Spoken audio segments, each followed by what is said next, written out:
வணக்கம்.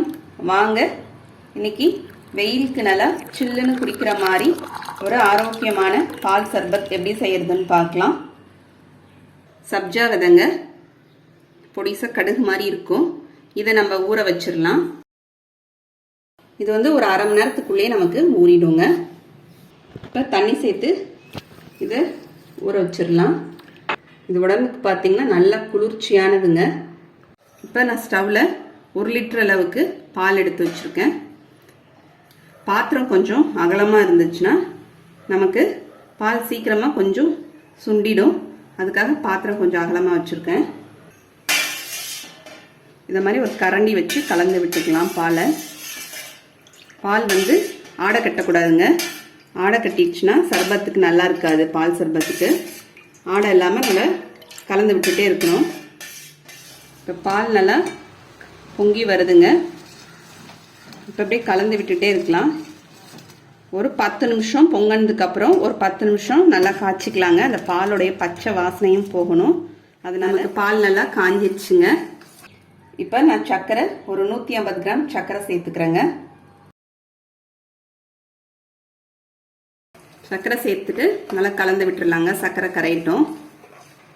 சர்க்கரை சேர்த்தோடனே நமக்கு பால் கொஞ்சம் தண்ணி ஆகிற மாதிரி இருக்குங்க. ஆனால் இப்போ இது கரெக்டாக இருக்கும் சர்பத்துக்கு நமக்கு இந்த கன்சிஸ்டன்சி.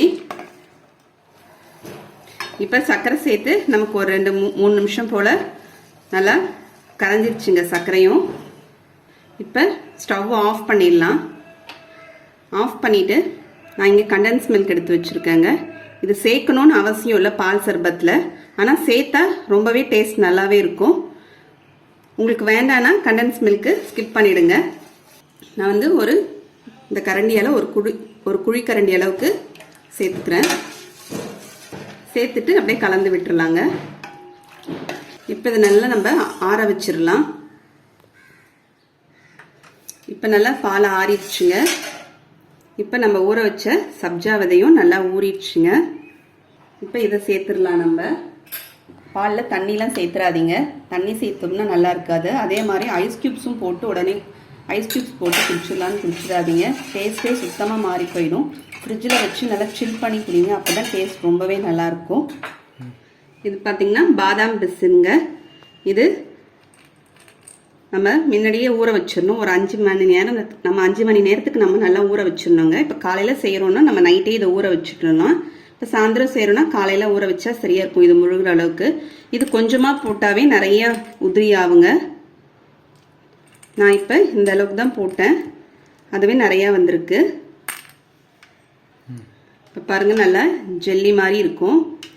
இது உடம்புக்கு அவ்வளோ குளிர்ச்சிங்க வயிற்றுக்கு. இப்போ இதையும் நம்ம சேர்த்துடலாம். இதில் இது கூட பாதாம் பருப்பு பொடிசாக கட் பண்ணி எடுத்து வச்சுருக்கேங்க. அதையும் சேர்த்துடலாம். வேணும்னா இது நீங்கள் முந்திரி பருப்பு கூட சேர்த்துக்கலாங்க. பாதாம் முந்திரி நம்மளுடைய இஷ்டம் தான் நட்ஸ் சேர்க்கறதுலாம். இப்போ இதை நம்ம அப்படியே ஃப்ரிட்ஜில் வச்சு ஒரு 3 மணி நேரத்துக்கு நல்லா சில் பண்ணிடலாம். இப்போ நான் நன்னாரி சர்பத் எடுத்து வச்சுருக்கேங்க. கலர் சேர்க்காம இருக்குது. இப்போ இதில் நம்ம 1 ஸ்பூன் சேர்த்துக்கலாம். இந்த நன்னாரி சர்பத் சேர்க்கும் போது இந்த நன்னாரியுடைய மனம் ரொம்பவே நல்லாயிருக்கும்.